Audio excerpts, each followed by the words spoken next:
میں بہت ساری باتوں پر علیحدہ بھی بات کر سکتا ہوں، لیکن میں ایک شعر ضرور پڑھ دوں گا کہ اتنی نہ بڑا پاکی داماں کی حکایت، اتنی نہ بڑا پاکی داماں کی حکایت، دامن کو ذرا دیکھ، ذرا بند قبا دیکھ۔ اب میں یہ پینڈورا باکس کھولنا نہیں چاہتا، اور یہ بھی نہیں چاہتا کہ میری یہ ساتھی میری بہت ساری باتوں پہ برہم ہو کے اپنی سیٹ پہ کھڑے ہو جائیں، اور میں جب گفتگو کر رہا ہوں تو میری گفتگو میں وہ کسی طرح سے کوئی رکاوٹ بنے۔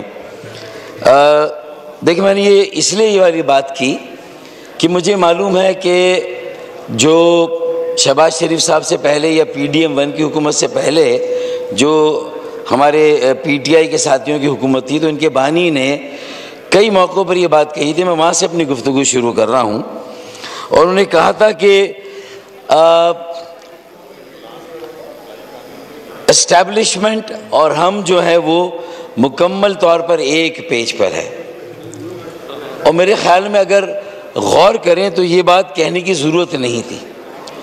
اب کسے خوفزدہ کرنے کے لیے اکثر یہ بات کی جاتی تھی، اور دیکھیں ملک میں ایک تاریخ رہی ہے، 3 مارشل لاء لگے ہیں، اور پھر اکثر سول سوسائٹی ہو، غیر سرکاری تنظیمیں ہوں، میڈیا ہو، جوڈیشری سے تعلق رکھنے والے میرے وکلا اور قانون دان برادری ہو، وہ یہ گفتگو کرتے رہیں کہ بھائی پاکستان میں سول ملٹری ریلیشن شپ کی بڑی اہمیت ہے، اور اس ایشو کو ایڈریس کرنے کی ضرورت ہے، یہ تعلق جو اس کو بہتر بنانے کی ضرورت ہے۔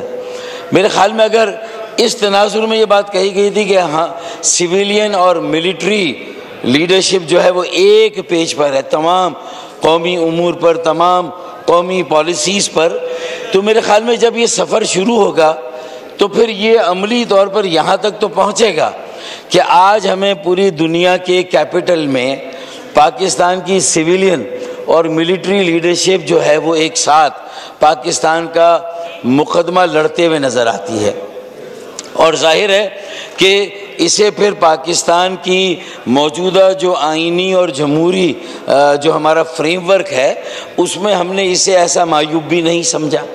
ہم نے کہا کیونکہ 10 مئی کو جب ہم نے اپنی بقا اور سلامتی کے لیے اور اپنے دفاع کی مضبوطی کو اپنے سے 4 گنا بڑے دشمن پر ثابت کیا، تو اس کا یہ مطلب ہے کہ ہم نے کم از کم اپنے ایک کریڈینشل کو اسٹیبلش کیا، جس کے لیے ظاہر ہے کہ فیلڈ مارشل صاحب اور پوری افواج پاکستان ہر طرح سے خراج تحسین کی مستحق ہے، اور پھر اس کے ساتھ ساتھ جس طرح قوم پاکستان اور عوام پاکستان بھی اور ساری سیاسی جماعتیں بھی تقریباً ان کے ساتھ کھڑی رہی، اور 10 مئی کا یہ مارکہ حق ہم نے بڑے دھوم دھڑکے سے جو ہے وہ سر کیا، اور اپنے بدترین اور 4 گنا بڑے دشمن کو ہر میدان میں، ہر شعبے میں، عسکریت کے ہر شعبے میں دھول چٹائی۔ تو میرے خیال میں یہ کم از کم ایک کریڈینشل تو ہمارا اسٹیبلش ہو گیا۔ ہمیں بھروسہ کرنا چاہیے کہ ہماری افواج پاکستان، فیلڈ مارشل اس کے سربراہ، اور اس کے بعد دفاع اور سلامتی کے بعد دوسرا شعبہ آتا ہے ہمارے خارجی امور کا، ہمارے فارن افیئرز کا، اور اگر وہاں خارجی شعبے میں بھی اگر آج پاکستان اور امریکہ کے تعلقات نئی جو ہے وہ نہج پر جا رہے ہیں اور آسمان کی بلندیوں پر جا رہے ہیں، اور اسی طرح پورے دنیا کے ساتھ پاکستان کی کنیکٹیویٹی بھی نیکسٹ لیول پر چلی گئی ہے، اور پاکستان کے لیے پوری دنیا میں مواقعوں کے دروازے کھل رہے ہیں، اپرچونٹیز کھل رہی ہیں۔ تو میں سمجھتا ہوں کہ اگر کوئی بھی آئینی ترمیم ہوتی ہے تو اس کے پیچھے اس کی ایک ضرورت ہوتی ہے، اس کے پیچھے وقت اور حالات کے تقاضے ہوتے ہیں۔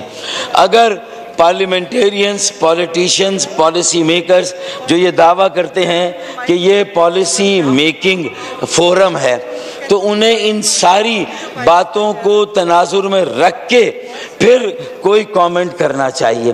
ایسا نہیں ہونا چاہیے، معذرت کے ساتھ، کہ ہمارے یہاں اکثر ماضی میں بھی یہ دیکھا گیا ہے کہ جو ہماری بڑی جماعتیں ہیں، چاہے وہ میری حلیف جماعت ہو PMLN یا جو ایک اور حلیف جماعت ہے پیپلز پارٹی، اور پھر میں نے ایک اور بڑی جماعت پی ٹی آئی کو بھی، اکثر ان کی سیاست کا محور ماضی میں بھی اور حال میں بھی اقتدار کا حصول زیادہ ہوتا ہے۔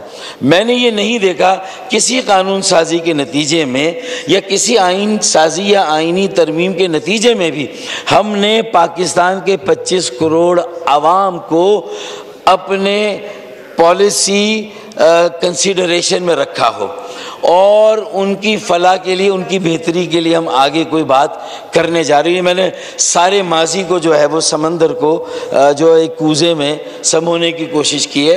سمجھنے والے میری بات کو یقیناً سمجھ رہے ہوں گے، لیکن میں بتانے کی کوشش یہ کر رہا ہوں کہ جب پوری پھر سعودی عربیہ کے ساتھ دفاعی معاہدے کا ہونا اور آپ کا دفاع بھی ایک اور لیول اوپر چلا جائے، پورے خلیجی ممالک میں آپ کے لیے جو ہے وہ راستے کھلیں اور ریجنل پالیٹکس میں بھی آپ کو ایک موقع نکالنا ہو۔ افغانستان کے ساتھ جو مسائل رہیں، ایران کے ساتھ جو مسائل رہیں، ان تعلقات میں بھی اگر ہمیں ایک واضح طور پر اب بہتری نظر آ رہی ہو، تو پھر اگر مغربی اور مشرقی صرف سرحدوں کی بات ہو، اور ماضی میں بھی جب مارشل لا لگتے تھے تو بلدیاتی، مقامی اور شہری حکومت کا نظام آتا تھا، تو جو جماعتیں مارشل لا کی خلاف ورزی کرتی تھی، جمہوریت کی چیمپئن بنتی تھی، جمہوریت کے علمبردار بنتی تھی، جمہوریت کی مالا جپتی تھی، انہیں بھی پھر بلدیاتی الیکشن میں حصہ لیتے ہوئے دیکھا اور وہاں پر اپنا شیئر حاصل کرتے ہوئے دیکھا، اور اس کے بعد اپنا میئر لاتے ہوئے بھی دیکھا۔ تو مطلب یہ ہے کہ کہیں پر کوئی بلیک اینڈ وائٹ میں چیزیں نہیں ہیں، یا تو اتنے آپ اصولی ہوں، اتنے نظریاتی ہوں، اتنے آئین کے پاسدار ہوں، تو پھر یہ نہ ہو کہ اپنی مرضی کی آیتیں تو قرآن مجید سے آپ کوٹ کر دیں اور اپنے اجتماعی، ذاتی، جماعتی مفادات کو سرو کریں، لیکن جب بات اجتماعی مفاد کی آئے، 25 کروڑ پاکستان کے عوام کی فلاح اور بہتری کی آئے، تو وہاں پر سمن بکمن یومن، وہاں پر آپ خاموش ہو جائیں، وہاں پر آپ کی سماعتیں بھی بند ہو جائیں، وہاں پر آپ کے سامنے آپ بے حسی کا توق جو ہے وہ چڑھا لیں۔ تو اسپیکر صاحب، میں یہ ساری باتیں اس لیے کر رہا ہوں کہ اگر 2/3 ہے حکومت کے پاس، تو حکومت وہ 2/3 تو لے رہی ہے، لیکن اس کے بعد یہ 27ویں آئینی ترمیم پاس کرنے کے بعد ایک بہت بڑی ذمہ داری بھی اٹھا رہی ہے۔ ماضی سے ڈپارچر ضرور ہو رہا ہے، لیکن مجھے یقین ہے کہ جو پاکستان کے آئین کا کانسٹیٹیوشنل فریم ورک ہے وہ چینج نہیں ہو رہا، فریم ورک اپنی جگہ پر قائم ہے، کیونکہ تمام جماعتوں نے چارٹر آف ڈیموکریسی کو سپورٹ کیا تھا۔ آج اگر آرٹیکل 243 میں کیسی تبدیلی ہو رہی ہے اور آپ کو آپ کے فیلڈ مارشل صاحب پوری دنیا میں پاکستان کا مقدمہ لڑتے ہوئے شہباز شریف صاحب کے سامنے وہاں پر جو ہے وہ پرائم منسٹر، وہ دونوں مشترکہ طور پہ یہ آپ کی جو فارن پالیسی ہے اس کو وہاں پر سیل کر رہے ہیں، پوری دنیا کے ساتھ پاکستان کو کنیکٹ کر رہے ہیں، پاکستان کے 25 کروڑ عوام کے لیے کچھ مواقع آ رہے ہیں اور کھول رہے ہیں، تو میرے خیال میں اگر آج پرائم منسٹر صاحب کو اور وزیر قانون کو یہ ضرورت پڑی ہے کہ ہمیں یہ ترمیم جو ہے وہ منظور کرانی ہے، یہ والی ترمیم ہمیں منظور کرانی ہے، اور آرٹیکل 243 میں ترمیم کر کے ایک تو جو ڈیفنس کا ہمارا اسٹرکچر ہے جیسے نفیسہ شاہ صاحبانے کا، میرے خیال میں اس میں مجھے کوئی حرج نظر نہیں آتا، اور اگر یہ جو امیونٹی دینے کی بات کی جا رہی ہے تو یہ امیونٹی پر اگر آپ بات کرتے ہیں تو یہ اسپیس اگر دفاعی صلاحیتوں کو ثابت کرنے کے بعد، پوری قوم کا اعتماد اور بھروسہ حاصل کرنے کے بعد مانگی جا رہی ہے۔ یہ ایسا نہیں ہے کہ ماضی میں اللہ نہ کرے جنگوں میں ہماری پرفارمنس اگر کوئی خاص نہیں بھی ہوتی تھی پھر بھی ہم یہ کہتے تھے کہ ہم نے بڑا تیر مارا ہے، لیکن یہاں تو پوری دنیا یہ مان رہی ہے کہ آپ نے 6 یا 7 اب تو 8 ہو گئے، وہ ڈونلڈ ٹرمپ تو کہہ رہا ہے کہ 8 طیارے گرائے ہیں، تو اس کا مطلب یہ ہے، اور وہ تعریفیں اور قصیدے پڑھتے ہوئے تھکتا نہیں ہے فیلڈ مارشل صاحب کے اور پرائم منسٹر کے۔ تو میرا کہنا ہے کہ اگر پرائم منسٹر صاحب کو، فیلڈ مارشل صاحب کو اگر آج یہ ضرورت پڑی ہے اور وہ یہ آپ کو ضمانت دینے کے لیے تیار ہیں کہ اس کا مس یوز نہیں ہوگا، ایسا نہیں ہوگا۔ دیکھیں میں بہت اہم بات کر رہا ہوں، میں یہ 10 منٹ سے مجھے 2-3 منٹ اوپر چاہیے ہوں گے، آپ مجھے بیچ میں ہرگز نہیں روکیں گے، میں اس لیے یہ کہہ رہا ہوں۔ تو پھر پرائم منسٹر صاحب آئیں گے، یا مجھے امید ہے کہ وہ اپوزیشن کو بھی مطمئن کریں گے، اور اگر کہیں حکومتی جماعتوں میں بھی کچھ خدشات ہیں، ان کے ساتھ بھی کچھ وعدے کیے گئے تھے، اور ان کے بھی اس بنیاد پر تحفظات ہیں کہ ہم سے کہا گیا تھا کہ بھائی اصل مسئلہ تو یہ ہے نا، مجھے تینوں بڑی جماعتیں جواب دیں، انہیں مختلف ادوار میں ان کے دور اقتدار آتے رہے، انہوں نے آرٹیکل 140A میں جو ابہام تھا، جو ان کے منشور کی بھی بنیادی باتیں ہیں، ان میں سے بیشتر میرے خیال میں ایسے نمائندے ہیں، میں ملتان کے نمائندوں کو لوں، میں جنوبی پنجاب کے کہ یہ سب بنیادی طور پر پہلے بلدیاتی اداروں، شہری حکومتوں کے ایوان میں منتخب ہو کر گئے، اس کے بعد یہ اوپر آئے اور آج یہ اس قومی ایوان میں بیٹھے ہوئے ہیں۔ تو پھر یہ یہاں آئین کی پاسداری کہاں چلی گئی؟ Article 140A، article 32، article 7۔ Article 7 تو کہتا ریاست کا اٹوٹ انگ ہے، ریاست کا لازمی حصہ ہے شہری حکومت، مقامی حکومت۔ تو مجھے بتائیے کہ آج وہ مقامی حکومت، آپ نے کتنے انتخابات کرائے اپنے دور حکومت میں؟ ذرا سا یہ بتا دیں، اپنا حساب کتاب دیں۔ تو جب what you sow shall you reap, جو بو گے وہ کاٹو گے۔ آپ نے بویا تھا کہ آپ کے اسٹیبلشمنٹ کے ساتھ تعلقات بہترین ہیں، آپ اور وہ ایک پیج پر ہیں، تو اگر آج سویلین حکومت یہ کہتی ہے کہ وہ اور اسٹیبلشمنٹ ایک پیج پر ہے، پوری دنیا میں ایک ساتھ جا رہے ہیں، اور ایک ساتھ ایک ضرورت کو محسوس کر کے اگر 2/3 اور یہ دے رہے ہیں، اور وہ یہ ثابت کریں گے، انہیں ثابت کرنا ہے کہ یہ امیونٹی اگر لے رہے ہیں اور امیونٹی دی جا رہی ہے تو بڑی ذمہ داری لی جا رہی ہے، قوم کو مایوس نہیں کرنا، انہیں مایوسی سے نکال کر امید کی طرف لانا ہے، تعلیم اور صحت کے شعبوں میں پاکستان کو موقع دینا ہے، لوگوں کو ہنر سکھانا ہے، آئی ٹی کے میدان میں ایڈوانس آئی ٹی میں آگے بڑھانا ہے۔ تو اسپیکر صاحب، لیکن میرا رونا یہ ہے کہ ہم کچھ بھی کر لیں، کتنی ہی آئینی ترمیم کر لیں، ٹھیک ہے، ہمارے بھی تحفظات تھے آئین کے آرٹیکل 248 میں بھی، اگر ایک جگہ امیونٹی کی بات ہوئی ہے تو میں شاید اس کی ضرورت کو ایک سینئر پارلیمنٹیرین ہونے کی بنیاد پر شاید اس کو محسوس کرتا ہوں، کیونکہ ماضی میں سب نے ماشاء اللہ حکمرانوں کے ساتھ دوستی کی، تعلقات کیے، انہیں استعمال بھی کیا، انہیں لے کر بلدیہ مقامی حکومتوں کے اقتدار میں بھی آئے اور صوبائی اور وفاقی اقتدار میں بھی آئے، لیکن اس کے بعد جانے کے بعد جو کچھ ایوب خان صاحب کے ساتھ، جو عمر ایوب صاحب کے دادا ہیں، اور جنرل ضیاء الحق صاحب کے ساتھ جو اعجاز الحق کے والد ہیں، جو اسی ایوان میں ہیں، اور پھر اسی طریقے سے جنرل پرویز مشرف کے ساتھ تو یہ کیا گیا کہ ان کی ڈیتھ کے بعد کہا گیا کہ کھمبے میں لٹکا کر پھانسی دیں۔ تو اگر یہ ہونا ہے کہ آج تو میٹھا میٹھا ہپ ہپ اور بعد میں کڑوا کڑوا تھو تھو، تو پھر کوئی فیلڈ مارشل بھی یہ سوچے گا کہ بعد میں میرے ساتھ کیا سلوک ہونے والا ہے، بعد میں میرے ساتھ جو ہے وہ یہ لوگ کیا کر سکتے ہیں۔ تو اسے بھی آج اگر اسپیس چاہیے، اگر آج اسے ایک موقع چاہیے اور کام کرنا ہے، اور پاکستان کی معدنیات کا ایک پوٹینشیل، دیکھیں دفاعی صلاحیتیں ثابت کی ہم نے، خارجی شعبے میں اپنی صلاحیتیں ثابت کی، اب آتا ہے کہ ہم اپنے اندرونی جو معاملات ہیں اس میں اپنی صلاحیتوں کو ہمیں شو کرنا ہے، اور اس میں معیشت بنیاد ہے، اور participatory democracy is integrally integrated and intertwined with this futuristic Pakistan stability, progress and development۔ اگر ہم نے یہ نہیں سمجھا اور اگر ہم نے اس کو جو ہے وہ کسی بھی آئینی ترمیم کا حصہ نہیں بنایا، تو میں سمجھتا ہوں کہ ہم سے صرف وعدہ فردہ نہیں ہونے چاہیے، ان پر عمل درآمد بھی ہو۔ میں رانا ثناء اللہ کے اس بیان کا خیر مقدم کرتا ہوں کہ انہوں نے کہا کہ اگلی 28ویں آئینی ترمیم آبادی، تعلیم اور بلدیات پر ہوگی۔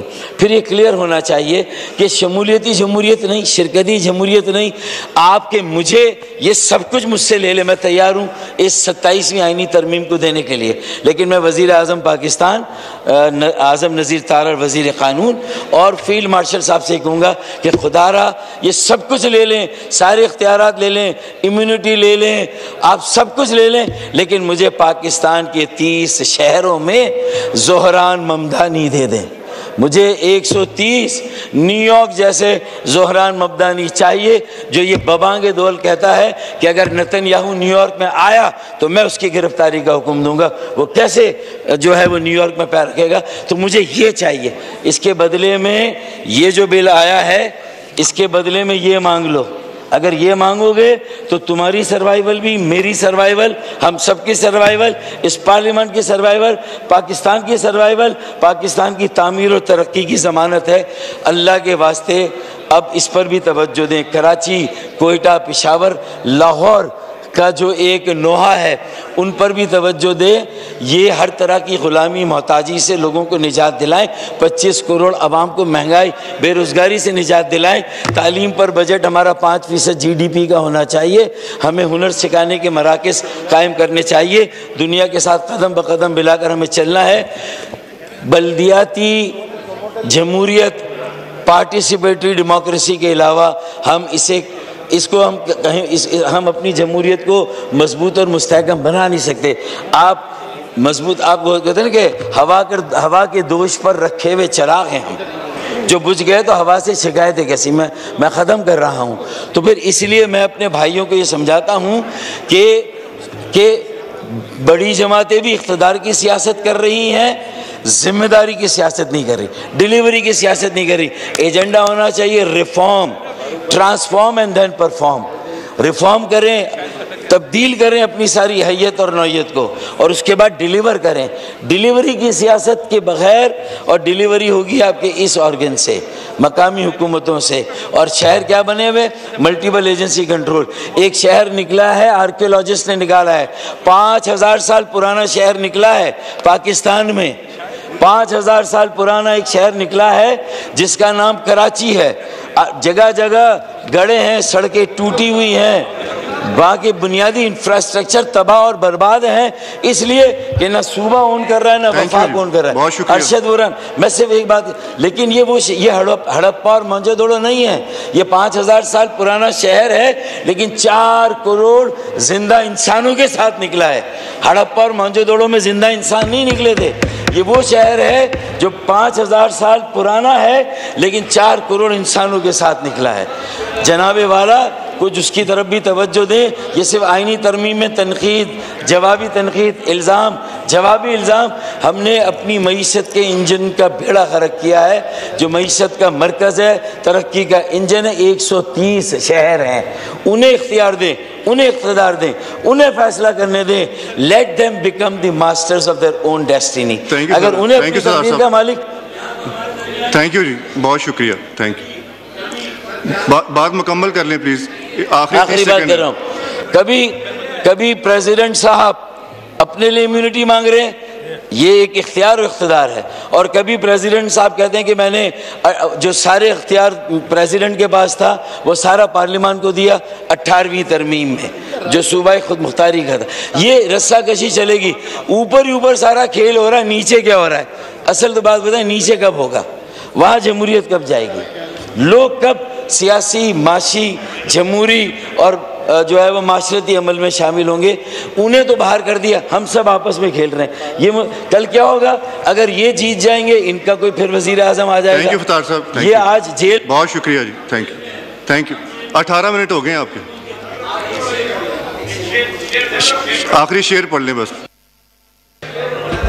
چراغ دیکھ کر میرے پھڑ پھڑا رہی ہے ہوا. چراغ دیکھ کر میرے پھڑ پھڑا رہی ہے ہوا.